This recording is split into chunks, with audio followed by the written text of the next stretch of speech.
Hey guys, welcome back to another Call of Duty Modern Warfare video. Today we're going to take a stab at why the community is irritated, frustrated, and perplexed about what the development team is doing, as well as reflect on past experiences to try and bring some coherence to what many of us may be experiencing. If this is your first time to the channel, welcome. If you are a returning visitor, I appreciate you guys stopping by and participating here on the channel.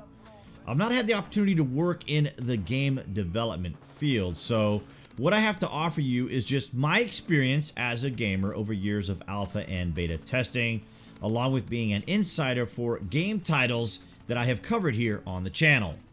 Being new to Call of Duty, I rely a lot on your guys' knowledge of the game to understand what has worked in the past from a gamer's perspective and what you are hoping to see in this latest offering from Infinity Ward. As a community, we as players know what we like and what our expectations are from a development team. Those ideas can often clash because what we're going to lead off here with is, why do game publishers and developers make certain decisions when we as players know what has worked and what we like in our games? It's important to remember that games are a business, and businesses survive on profit. As much as we as gamers have passion about our games, the bottom line is these companies need a return on their dollar. Activision itself probably isn't hurting for money per se, but what any business wants to do is expand to wider markets and broaden their revenue stream. I'm here because of the recent changes to the business model of Call of Duty, and I've seen other Battlefield veterans jumping over here to play as well.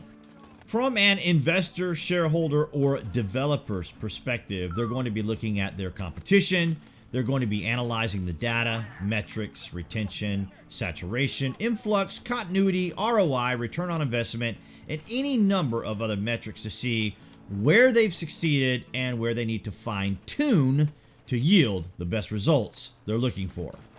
Gamers like us are typically looking for what's fun, engaging, enjoyable, and most importantly, of course, what's rewarding for our investment in their product. The development team can often be stuck in the middle. The development teams are the hands-on guys and gals that really do know the audience. They're on the front line. Many of them are gamers as well and do play their game, even if it's just limited to the test environment. So you have investors and publishers looking at the metrics and where to expand. You have us gamers who want to enjoy a product they purchased.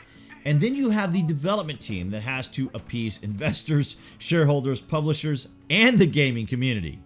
Understand here that I'm not necessarily building a defense for Activision or Infinity Ward. I'm hoping that I can at least bring some level of perspective on why, as a community, we can provide feedback and then wonder why the development team isn't delivering. I'm confident that the development team does know what works in relation to what we as players want, and they know what has worked for them in the past. But they also have to answer to the publishers who knew long before they hired the development team what they were looking for. You may also be asking yourself, why does it take so long for development teams to make changes?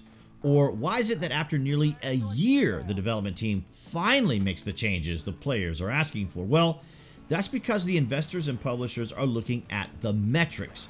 They're looking at the numbers. Players' perspectives, our feelings about a game, our passions don't always translate to dollars. Sure, you can make the argument that happy customers buy the game, and I'm with you on that, but do the numbers reflect ROI, return on investment?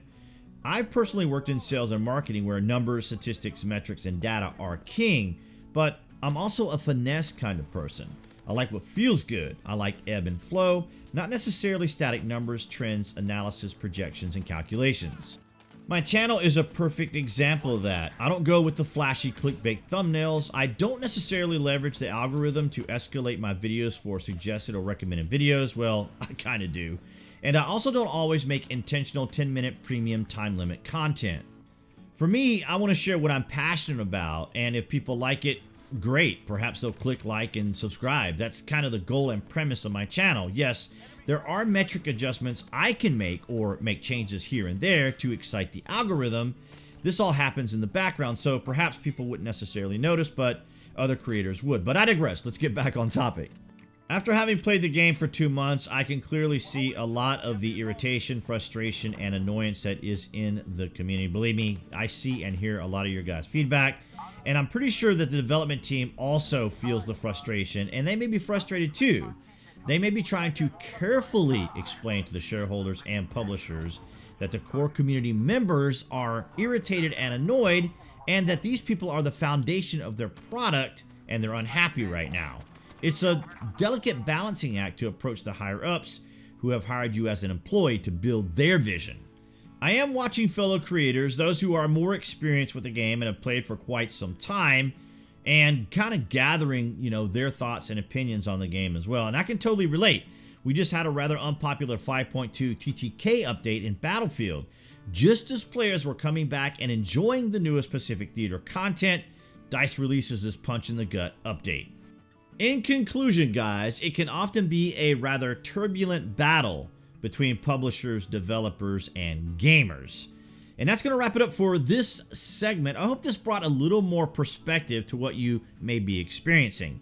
And guys, if you haven't already, be sure you click on that channel icon appearing right there on the screen to subscribe, along with clicking that notification bell. That way you guys will know when the latest information comes out for Call of Duty Modern Warfare.